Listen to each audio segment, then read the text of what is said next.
We need to, do you have the item that we are adding? And 12. Do you have the item that Yes, we I are do. adding? Okay, very good. All right, I think we're set. We'll begin with the Pledge of Allegiance. I pledge allegiance to the flag of the United States of America and to the republic for which it stands, one nation under God, indivisible, with liberty and justice for all. Good morning, everyone. Everyone's sitting way in the back today. Welcome to the Monday, May 6th meeting of the Board of County Commissioners. Madam Clerk, the first item, please. Do you have an item to be added? Yes, we do. Thank you for the reminder. I will make a motion to add an item from the Health Agency under D5. Is there a second? Second. Second by Commissioner Cook.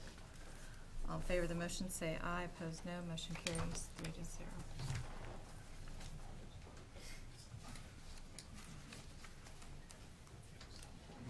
Okay, the first item is item 3, consent agenda. Are there questions on the consent agenda or a motion? Motion to approve. Second. Motion to approve the consent agenda by Commissioner Archer, second by Commissioner Cook. All in favor of the motion, say aye. Opposed, no. Motion carries 3-0. Item 4, new business A, County Clerk number 1, consider all voucher payments.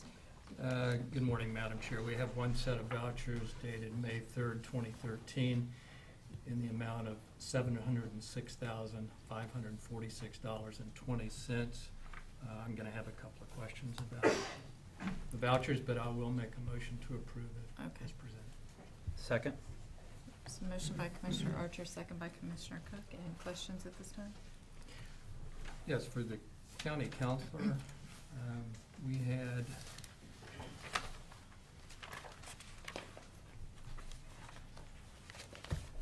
we talked about this weekend, Rich. We had a workers' comp amount, $79,582.59, payable to Thomas McGee. I wonder if you would tell us a little bit about that. Sure. Thomas McGee, and this is a funny question, because people go, who's Tom? That's actually the name of their company, and that, I believe, is their yearly fee. They're a third-party administrator who administrates our workers' comp program from pretty much A to Z. Jim Crowell in my office oversees the day-to-day operations with them, such as inputting information and then all of the follow-ups when our employees have a question. So they do everything from administration of the healthcare component to the TTD, with help from, of course, the county clerk who does payroll. And then they do follow-ups about checking up to make sure when the employee can come back to work, if they're eligible for such things like light duty while they're waiting to get back to full duty. They follow up with the doctors. They make phone calls to the rehab specialists. They do all of that. Okay, and as we discussed, I think it was Saturday afternoon, this has been a very successful arrangement for us, if I understand correctly. Yeah, we've had them now for, I want to say, 5 years. And prior to that, the year before that, we were sharing with the city of Topeka. They administered our workers' comp program. They did it for themselves and for us. And for several years, that was an okay proposition. But they had some changes in personnel that we weren't happy with, so we put it out to bid. And we had a day and a half in Kansas City where we visited, I believe, 3 different firms. And at the end of the day, we felt most comfortable with the personnel at Thomas McGee. And our first year on the medical side, our savings, well, I believe, and don't quote me on this, I have to go look it up, but they were well over $200,000 compared to the prior year.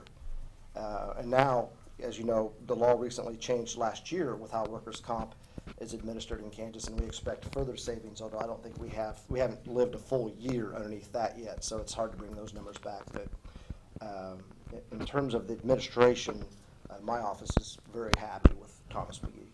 Good. Thank you for that explanation. I appreciate it.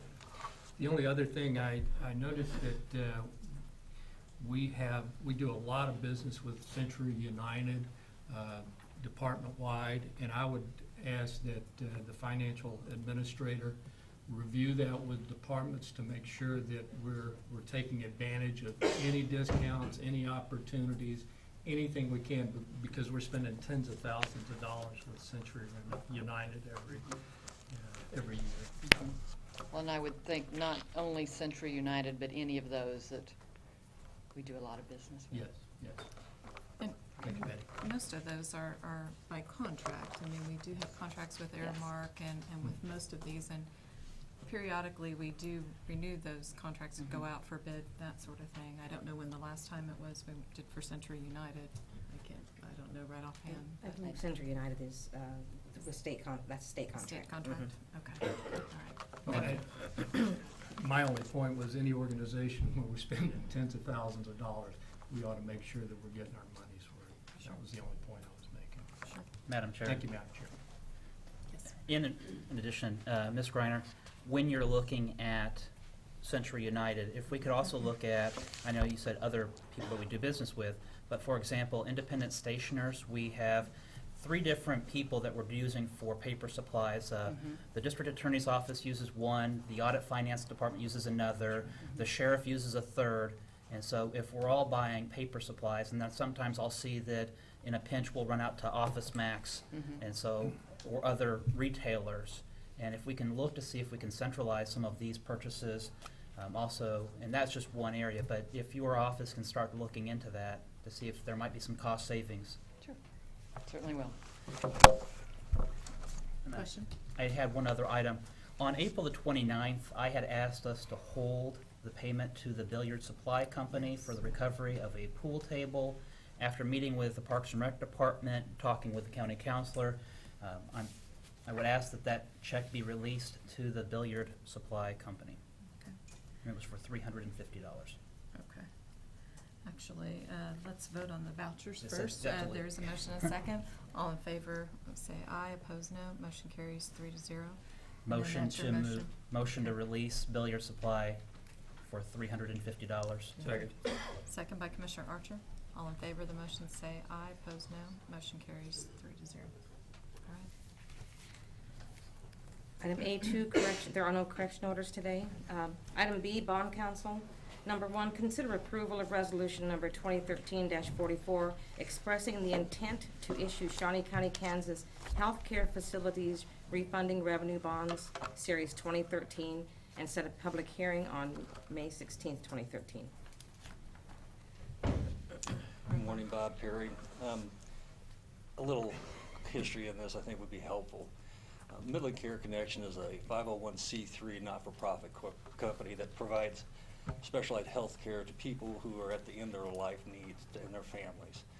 They're over on the west side of town, just east of Gage, north of 6th Street. They acquired the facilities from the Menninger Foundation in the mid-90s and we've issued industrial revenue bonds to help them improve their campus over the last several years. In 2009, we issued about $4,810,000 in industrial revenue bonds in order to provide $1.9 million in proceeds for improvements and refund and prepay their prior bonds. Under those 2009 documents, they've asked the county to issue refunding bonds, the purposes of which would be to refund the 2009 bonds with 2013 bonds, provide Midland a savings of interest cost, and help them kind of restructure part of their debt. The resolution before you is a necessary step under the statutes before you consider a resolution actually authorizing the bonds, and this resolution also sets May 16 for a TEFRA hearing, which is required under the code. Thank you. So, Other questions? for the record straight, these bonds under the industrial revenue bond statute are not a debt or obligation of the county by statute. I don't have any questions. Okay. Yeah, and I think it's important that that's clear, that this is a conduit transaction. It is. This really is not involved with the indebtedness of the county. That's correct. So I'll make a motion to approve. Second. Motion to approve by Commissioner Archer, second by Commissioner Cook. All those in favor of the motion say aye. Opposed, no. I will abstain from this vote. I do serve on the Midland Board. Thank you. Thank you. Item C, County Counselor. Number 1, consider authorization and execution of contract C 255-2013 with Schwartz Design Group, Inc. for architectural services for the health agency. Good morning, Commissioners. Rich Eckert, Shawnee County Counselor. Appearing today on behalf of Schwartz Design is David Height, whose name is ironic, and you'll see that when he stands up. That's just mean, Rich. To give you a bit of background, Commissioners, on this, as you know, we sold the health agency building a year ago. We now have another year to find, locate, design, build, and get into another building. So our timing's becoming a bit of a concern. A health agency constitutes basically medical offices. There's a medical office component to it, and that involves professional experience, which we don't really have in-house. Since the early 2000s, the county has really been doing a design-build method with our buildings, such as Yellow Freight, where the architect or anybody who's going to work on the building for the design part actually is responsible to the general contractor. In other words, we put it out for bid, the general contractor then is responsible for everything else. And that's worked out rather well. This project, we're actually returning now to the old model that we've had probably used for well over 100 years, where we're going to hire our own architect and they're going to be responsible to us. And then once everything's done from there in terms of picking the building and the design, then we'll put it out for an actual RFP, request for proposals, from the general contractor community to get a price. And we return to that model because of the complexity of what we're doing. Buildings like Yellow Freight, they're just office buildings. There's not a whole lot of expertise county staff has to put those together. But with a medical building, and particularly one as complex as what's going to be the headquarters of the Shawnee County Health Agency, we decided to get the expertise on our side as soon as possible, and that's what we're doing here. So how was Schwartz Design picked? We went out for RFQs. We sent those to every contractor, or I'm sorry, every architect firm in Topeka, as well as some in Kansas City. Also, it was on our internet, advertised as wide as we could. The RFQs, I believe we got 6 back, and those 6 were reviewed by our professional services committee, made up of our public works director, our information technology director, and our parks and recreation director. At the end of the day, they chose Schwartz Design Group as to who we should start contracting with. So once they made their decision, I began meetings with Schwartz Design. Mr. Brazon in my office helped, and the contract that we have in front of you is what we developed. Probably the biggest question is, how are we going to pay them? Well, that's contained in Article 11 and Article 4. You have to reference back Article 4 in case you need some help with the definitions. The first thing Schwartz is going to do is figure out what we need. They're going to have several meetings with our healthcare professionals, probably go look at our existing building and figure out what we want. That's basically 11.2.1 programming, which will cost us $4,500. Now, after that, there's a building we like. Will it work for us? For each building that they investigate, they'll get $7,500 for the first building, $7,000 after that. What will that entail? That will tell them it's more than just, yes, this building will work, or no, this building will not work. It'll work, but it's going to cost you, or it's going to work, and I think we can make this work. So that's what that's going to entail before we get too far down the road on spending a lot of money on a building. Once a building is picked, then we will work on actual design, and the design will then set the architect's fee. We kind of back into that, depending on how much of a building we buy. If the construction cost is $3 million, their fee is 8.5% of that. And as the building increases, their fee goes down until you hit the $6 million barrier, and it's down to 7.0% of the cost of construction. So with that, if you have any questions, I'd be glad to help you, and certainly Mr. Height is here as well. A question, Rich. You talked about existing facilities, buildings. Will we also look at potential building sites, or is that? Yes, that's part of it, That's yeah. part of it? Yeah. And obviously, if all options are on the table, and one of the options is to build new on an empty piece of ground, and if that happens, obviously you don't get into a $7,500 building review. questions? Commissioner Archer? Yeah, I've got several. How many buildings are we gonna look at? I mean, we're looking at $7,000 every time we look at a building. What's the range? What's the scope of the number of buildings, and how are they gonna be determined what buildings they actually look at? Well, the determination of whether or not to look at a building will be by us. Okay, they don't just start randomly going out and picking buildings. Okay. And what we need is pretty specific. We need a big building with lots of parking, and it needs to be in an area of town that would use the Shawnee County Health Agency, and that's determined, I believe, by the federal government. So right off the bat, we've limited ourselves to a very small number of buildings. So we have an idea of some of the buildings that will work. There aren't that many. There are less than 3. So that's kind of where we're at right now. There are less than 3. Existing buildings. Okay. I do have a question for Mr. Height.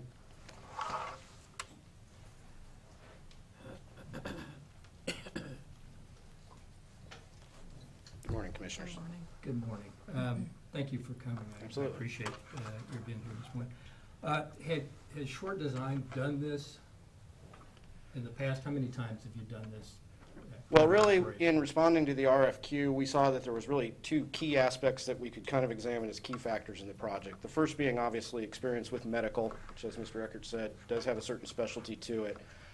Yes, we are experienced in that area. We're presently working with St. Francis Health Centers. We are the local architect of record for the just begun remodel of their ER department.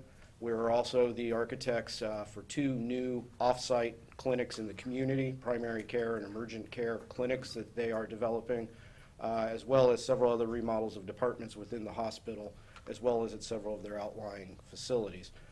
In the past, going on, time slips away from me, 6 years ago, I believe now, we also completed the health center for the Prairie Band Potawatomi Indians, just to the west of Mayetta on their reservation, which really is a very similar facility to what, with the little bit of a conversation we've had, is the program for Shawnee County Health Agency.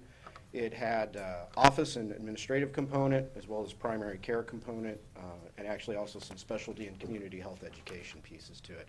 It was a very similar sized building at just around 40,000 square feet, which, at least with the preliminary information we were provided, is pretty close to what the health agency believes their square footage need is for this project.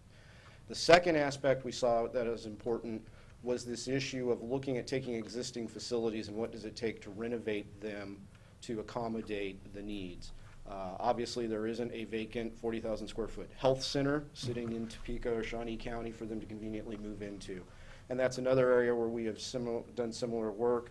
We're presently only about 45 to 60 days from completing the renovation of the former Marling's Home Furnishings building at 29th and Fairlawn to become the new headquarters for Advisors Excel. So we're switching from a retail, showroom and warehousing operation to a corporate office and training environment. Our first assignment with them was to assess the building. Did it have enough parking? Was there enough square footage? Was it structurally sound? Was it feasible, economically feasible for them to purchase that building and convert it for their needs? And we see that being a very similar type of effort to what the county is seeking to do in the first phase of their project here. Okay, Sure. please. How long will it take you, as the county councilor said, time is very critical to us in this endeavor. How long will it take you? What's your schedule like to complete an analysis of 2 or 3 buildings? Depending upon the speed with which we can gain sufficient access to the facilities and the amount of pre-existing information that may or may not exist through the current owners or property managers, i.e. our plans of the building and their systems available, that can help speed the process. I would expect, if we were to look at 2 buildings, perhaps a 30 to 45 day process could be accomplished if information can be readily gained and we don't run into any snags, special circumstances such as having to consider environmental issues or that require us to bring in other outside specialty testing consultants and such, could extend those timelines. But we would expect we could do that in a 30 to 45 day, especially if we're only looking at 2 buildings. As to then the design from there, I would expect that perhaps a 3 to 4 month process of working with county staff, we could be prepared to go out for bids. Certainly, if there was an expectation that due to the time needed for construction, we needed to accelerate that, we're certainly capable of that. Again, referencing the advisor's Excel project, that's an 80,000 square foot building. We're renovating 60,000 square feet of it. It was only just about a year ago this time that they first approached us with the question, could you examine the building? So in only a little over a year, we will have gone through a very similar process of analysis, acquisition, design, and renovation with a contractor. So we feel that we can very readily handle the front end of this process to make sure the county's in by their date. Okay. I have one other question. What is your estimate of the square footage, the cost per square foot to convert an existing facility into the health center? That can vary widely, again, depending on the nature of the building, its age, and the condition of its systems, and the ability to either use the existing systems. Very often what we'll see, though, HVAC and plumbing issues can greatly drive up renovation costs. When we're looking at 40,000 square feet or more, we're often looking at large, big box former department stores, grocery stores, warehouses, those types of facilities that had very consolidated HVAC systems. One unit just blows a lot of air into one big space. Those can be a challenge to work with when you're trying to subdivide, especially with a health clinic type facility that has special air handling needs. Typically, we see renovation costs run anywhere from the low end of $50 a square foot, perhaps to $100 per square foot on the upper side for the total renovation cost. Again, depending upon how much exterior and site work is included with that, or how intensive the redo of the mechanical systems becomes. So I think what you're telling me is that you don't anticipate it costing more than $100 per square foot to renovate an existing property to make it usable by our health center. Based on construction cost information that is readily published within our industry through several sources that are seen as the standard bearers for accurate information at that, and on our experience locally with similar type projects, we would not expect it to.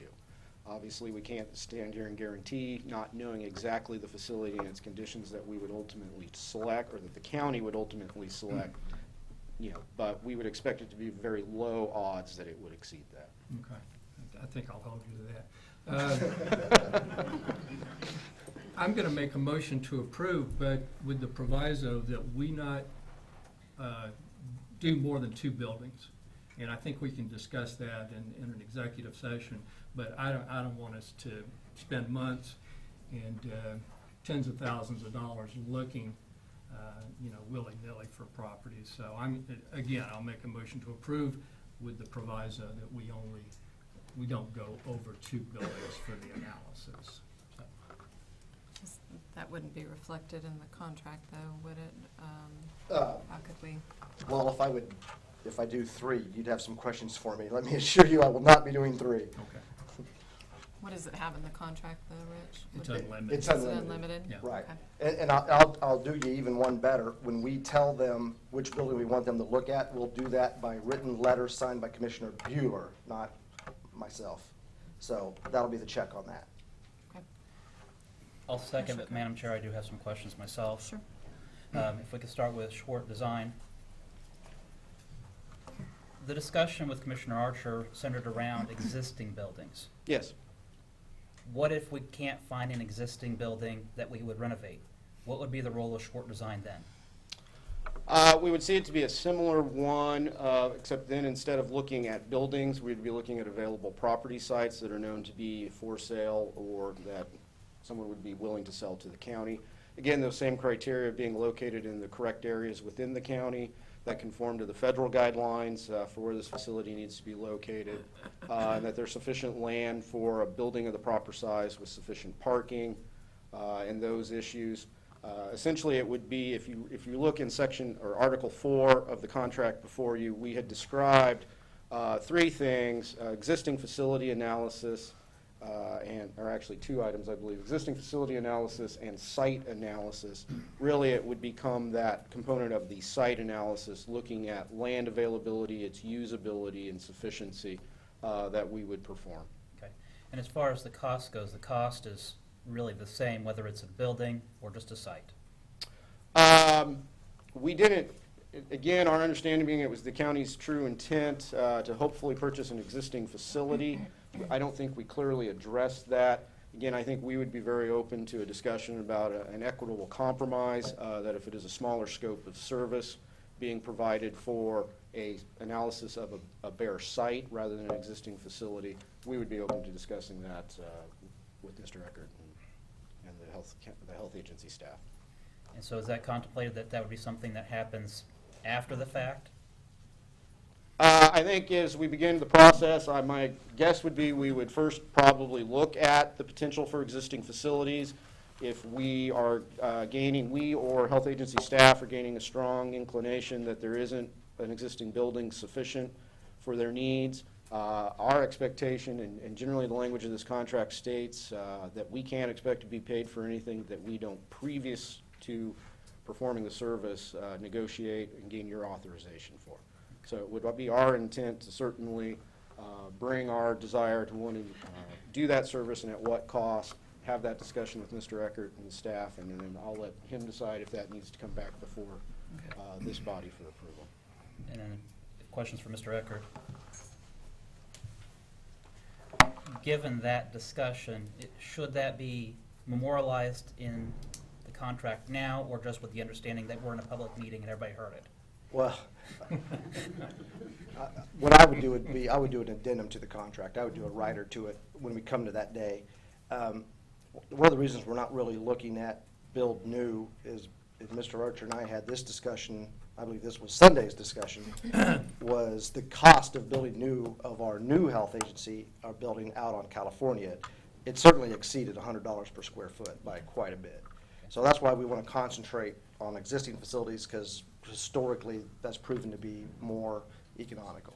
Okay. And then also, can you talk a little bit about what happens if we become dissatisfied with Schwart, or Schwart becomes dissatisfied with us? What's the termination clauses? Well, that's a good question. I worked more on pricing than Mr. Brazon did the rest of this. And And while you're looking, I mean, we have the initial 4,500.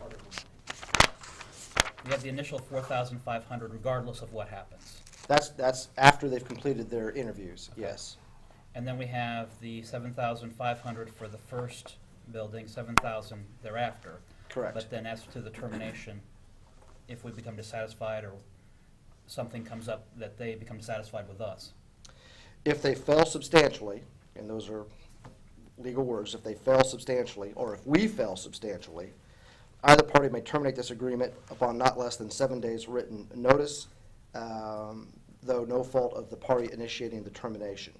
So that's a pretty good out clause, actually. And then, Oh, even better, the next section is 9.5. The owner may terminate this agreement upon not less than 7 days written notice to the architect for the owner's convenience and without cause. And that is probably the strongest out clause I've ever seen in a contract that had such a clause. then the last question I have is actually for our bond counsel, Mr. Perry, who's been sitting and observing. Mr. Perry, as you've been hearing this as our bond counsel, we have bonds that we've already put in place for the health building, correct? Or there's money set aside, or is that from the? Is there No. any- No, we haven't issued any debt No. for any improvement for the health agency. And based on a conversation I had with Bob Archer before the meeting, and Rich is aware, is explaining this to you, I'm sure, is you've got to, you got to weigh how much money you want to borrow over a term of 20 years to acquire a facility that's going to meet your near-term needs and your long-term needs. And this, school districts started going through this in the early 90s. And it took them about a decade to figure out, we get more bang for our buck, even though it costs us more today to build a new building, because we've got a facility that meets all the regs, all the requirements, properly wired, HVAC, gives architects a clean slate, but it costs substantially more. Okay. And then what is the status of the possible losing the tax exemption for municipal bonds? I had read an article recently talking about there being a potential for losing tax exemption and how that might impact us when we talk about new buildings. Kevin, that has been in play for the last decade. Okay. And the likelihood of it happening versus of it not, I have no idea. All right.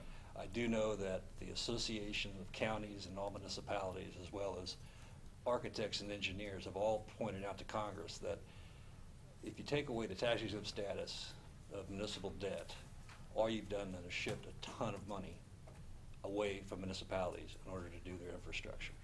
And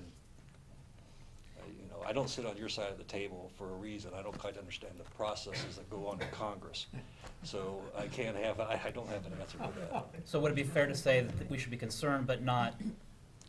If I have anything come across my desk that says that we should be concerned, I'll let you know. But the National Association of Bond Lawyers sends out a weekly, if not a bi-weekly notice of what's going on in Congress. And that is always on the table, but it never seems to leave the table. Thank you. I did, Question? and Commissioner Cook reminded me, thank you, Bob, You're welcome. and Mr. Hyde again. Yes, please. You've guaranteed that retrofitting an existing building would not be more than $100 a square foot. I don't believe I guaranteed it. I don't think so. What would new construction cost to build a facility? Again, for a facility with some of the specialized needs related to medical clinic uses, Right. we would anticipate that costs, and again, this could vary greatly depending upon the site and the amount of infrastructure on the site that had to go in addition to the building.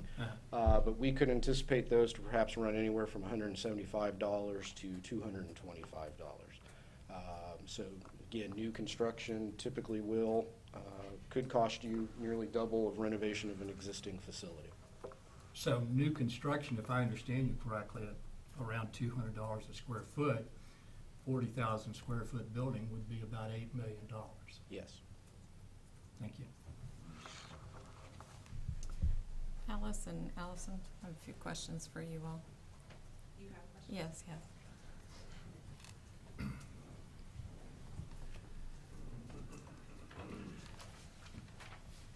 I guess I don't want to give the perception that this is just for the community health center. And there's a distinction between the community health center and the local health department. And those two departments would be together, correct, in this new building.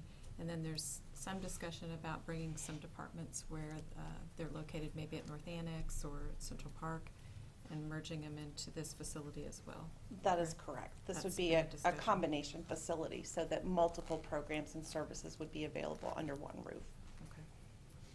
And how much, and you've determined how much space you need for local health department and for community health center, correct? Or kind of roughly We have a identified? rough estimate. Okay. And that's part of what the hope is through this relationship with the architect is to help us really identify how we can best use the space.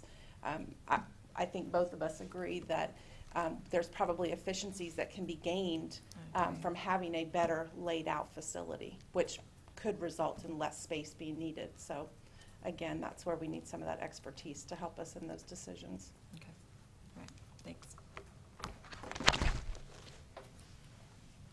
So there was a motion to approve the contract, Yes. but not to exceed 2 buildings. Second. Second by Commissioner Cook. All in favor of the motion say aye, opposed no. Motion carries 3-0. All right, thank you.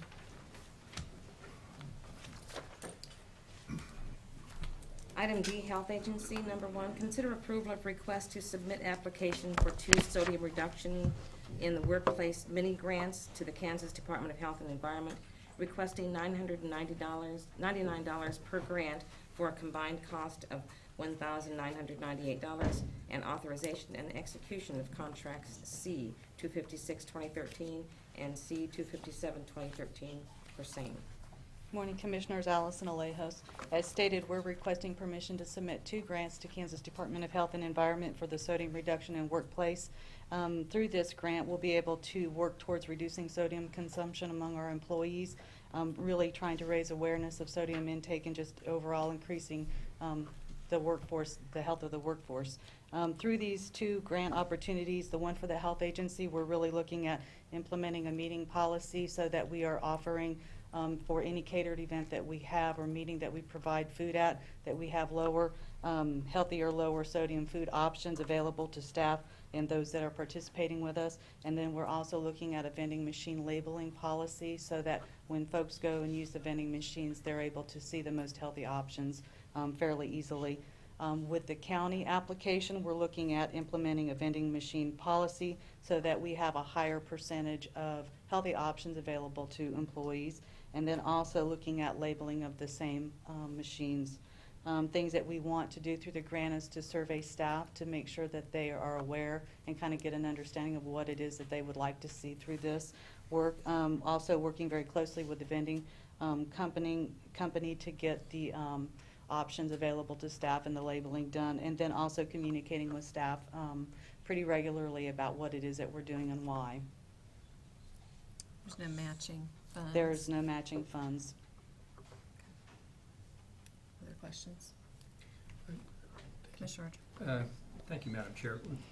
We had, or I had talked to the HR director about personnel survey of county personnel on different items. Is there any way you could work with the HR director to, I mean, if we're gonna survey personnel, let's go ahead and get it done.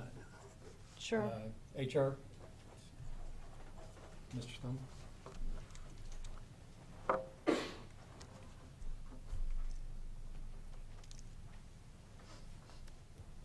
Yes, sir. I was wondering if you could work with Allison. As we talked about something like a Q12 or an employee survey, if we could combine those. And I don't think long surveys are effective, but if we can get it down to 15 or 20 questions that would serve both purposes, Sure. I would appreciate your working together. Absolutely. Okay, thank you, sir. Further questions? Or a motion? Motion to approve? Motion to approve by Commissioner Cook, Second? second by Commissioner Archer. All in favor of the motion, say aye. Opposed, no. Motion carries 3-0. Thank you. Thank you. Item D2, consider out-of-state travel for 5 employees to attend training at a cost not to exceed $7,004, which will be paid by a KDHE Medicaid match grant. Good morning, Commissioners. Diane Creek, Shawnee County Health Agency. This request is for actually 6 people to go to Denver. It would be 4 RNs, 1 team leader, and 1 division manager. The 4 RNs and the team leader would go the first week of June, and they would go for 5 days. And then the division manager would go the end of June for, she'd be gone, well, that would be me actually, gone for 4 days. So, and they would, the nurses will learn about the curriculum of Nurse-Family Partnership and the database, and then they'll teach me also the database and how to run the program. It's all funded by the grant. Medicaid match, yeah. Yeah, Thank you. I will make a motion to approve. This is actually the first step in the Yes. program that we approved Yes. several weeks ago. Yes. So I'll make a motion to approve. Second? So motion to approve by Commissioner Archer, second by Commissioner Cook. All in favor of the motion, say aye. Opposed, no. Motion carries 3-0. Item D3, consider approval of letter to the Nurse Family Partnership allowing the health agency to enter into contract negotiations with the Nurse Family Partnership Program. I'll move approval. Second? There's a second by Commissioner Archer. All in favor of the motion, say aye. Opposed, no. Motion carries 3-0. Thank you. Thank you. Item D4, consider approval of request to create and fill a physician position and to fill a vacant LPN position. Good morning, Commissioners. Alice Weingartner, Shawnee County Health Agency. As noted in the memo, this is a request to create and fill a medical doctor position as well as a licensed practical nurse position that would support this clinician. It's anticipated that this position would be housed at our California clinic, which would make us fully staffed with clinical providers at that location. I'd be glad to answer any other questions. Thanks, Alice. Yes. Commissioner Archer? Yeah, thank you, Alice. Thank you. I appreciate it. I was doing a quick calculation and looking at the LPN and the doctor, and we're talking about an annual amount of $253,878. And the documentation for this approval, it just says, cost associated with this position would be captured through reimbursement for services, grant funding, and a small percentage of tax support as the position bills a patient base to increase reimbursement through billing of services. For me, that's not quite enough to justify, or to justify the spending. And what I would like to do is make a motion to defer this discussion until May 15th.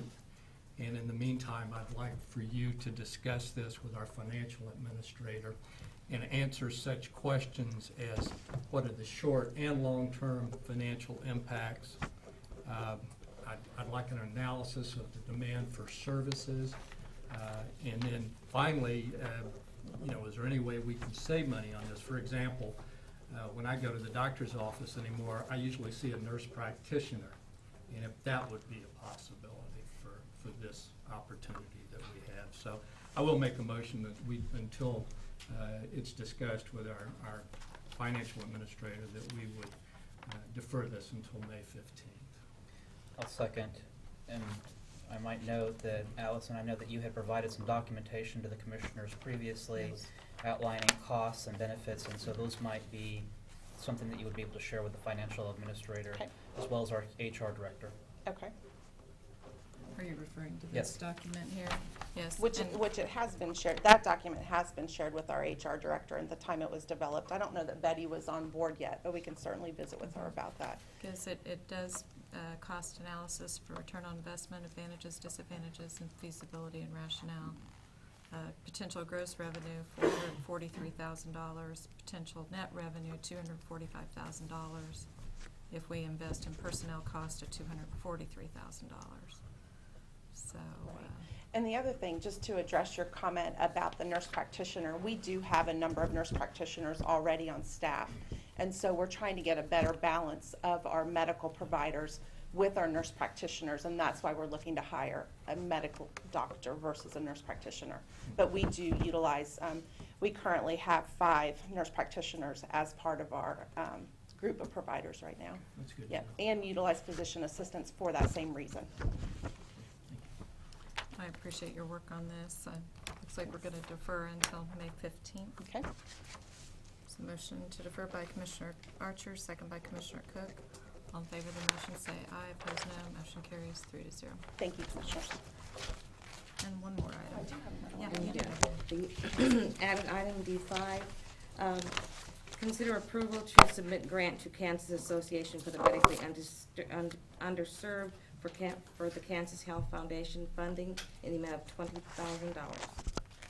$20,000. Commissioners, this grant is something that came to us through our local association, and it's an opportunity for us to gain some additional funds that can help us continue internally to support the work that we're doing in maintaining good health outcomes of our patients. And so it's just an opportunity, again, to gain some funding to help us address such areas as tobacco cessation, overweight and obesity, diabetes control, cervical cancer screening, and childhood immunizations. And a majority of our efforts will be in trying to improve our childhood immunizations rates, as well as addressing tobacco cessation and overweight and obesity outcomes. Again, as we just heard about another grant, the Spot the Salt grant. So many of the things we do really end up tying into other programs and areas. This funding will help support another collaboration that's going on within the local health department and looking at childhood obesity rates. So again, much of what we do, there's just that continual communication internally of how we can work together. Thank you, Alice. Questions? Move to approve. So Second. motion to approve by Commissioner Cook, second by Commissioner Archer. All in favor of the motion, say aye. Opposed, no. Motion carries 3-0. Thank you. Item E, Parks and Recreation. Number 1, consider approval of request to award the bid for the purchase of a 15-foot pull-behind mower at a cost of $13,750, and to transfer revenues to the Vehicle Equipment Fund in the same amount. Cindy, before we go on, I just want to make sure, we deferred that item for Alice's till May 13th, correct? That's a Monday. I said No, I think we said the 15th, 15th. but you meant. I wanted Thursday, to You Did you want 16th. Thursday the 16th? yes, Okay, I'm sorry. okay. I 16. just wanted to catch that before we go Okay. any Thank further. you. So, all right, sorry, Terry. No problem. Good morning, Commissioners. Terry Burles, Park and Recreation. On March 21st, you approved Parks and Recreation to either purchase or go to bid on a variety of pieces of mowing equipment and outdoor equipment. This is the final piece of that puzzle. What you have before you is a 15-foot pull-behind mower. It's a mower that's used behind a tractor, used to mow large areas that are either semi-rough or more park-like. We did receive 6 responses to this bid request. We had 2 vendors that provided alternate responses. We are recommending that you go with CanEquip, which provided the lowest response that met specifications of $13,750. We did have one vendor that, as an alternate response, provided a unit that was $13,512, but that unit did not meet specifications. So we're suggesting, again, that we go with CanEquip at $13,750. Motion to approve. So motion to approve by Commissioner Archer. I'll second the motion. Discussion?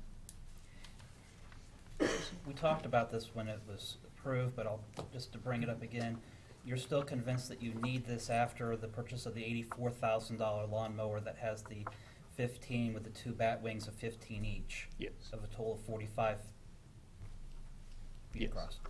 And so you're still convinced that you need that mower in addition, or this mower in addition to that one? Yes, I am still convinced of that. Okay. I did vote against the purchase when it went out for bid. I'm going to vote against it again. I don't believe this is a necessary piece of equipment. All those in favor of the motion say aye. Opposed, no. Motion carries 2-1. Commissioner Cook. Thank you, Commissioners. Thanks, Terry. Item 5, Administrative Communications. None this morning. It is Public Service Recognition Week, and this week the Topeka Metro is celebrating the fact so you can all ride the bus to work, I guess, from Rossville. That's not gonna be possible. But just so you're aware of that, I think that was sent out to all employees, correct? But thank you to all of you who were in public service. Enjoy the week. Commissioners, I wanted to let everybody know that we are, this Friday, going to be selling our tulip time bulbs, 10 cents a piece, from 9 o'clock to 12 o'clock at Old Prairie Town and the Garden House at Lake Shawnee. Say that again, Terry. We're selling our bulbs. Bulbs, At the okay. end of the tulip time every year, we sell our bulbs. We remove them from where they're at and consolidate them at either Old Prairie Town Garden House and then sell them for 10 cents a piece. We've had quite a few calls, and maybe Stephanie has in this office as well, asking Very when we're gonna be popular, doing yeah. that. So, So 9 to 12. 9 to on 12 Friday. on Friday, 10 cents per bulb. Mr. Bertles, what was the cost of the purchase of the bulbs? Oh, it varied, probably from 40 cents to 90 cents, something like that. So we're losing money. Can we keep the bulbs for a year? No. We have to. Why not? What the individuals that purchase these bulbs have to do is take them and lay them out in the sunshine so that they continue to generate, photosynthesize and create energy for next year. And then they clip them off and take them into their basement or however we would have it. But there's no way for the county to do this. Not with 100+ thousand bulbs. There is a way, certainly. It's not practical. It's better to sell them to people that can do that and then repurchase in the fall. Saturday, 9 to 12 at Ward Garden 8. House Garden and House. Old Prairie Town. Thank you, Commissioner. Thanks. Just a reminder, we do not have a meeting on Thursday. We will be at our conference. I do have something. My horoscope the other day said, make important decisions based only on existing facts. If you aren't careful, Optimistic reasoning will impair your judgment. And I think that's very appropriate as we get into budgeting in the upcoming season, that we base things on facts and we don't get too optimistic about the way things are. So, thank you, Madam Chair. Anyone else? Next item, please. Item 6, executive session. Is there a need today? Yes. Yes, I think we need to talk about real estate for perhaps 15 minutes, so I'll make that motion. There's a motion Second. by Commissioner Archer, second by Commissioner Cook. All in favor of the motion, say aye. Opposed, no. Motion carries 3-0. No action anticipated, correct? No.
Session, no action required. We are adjourned.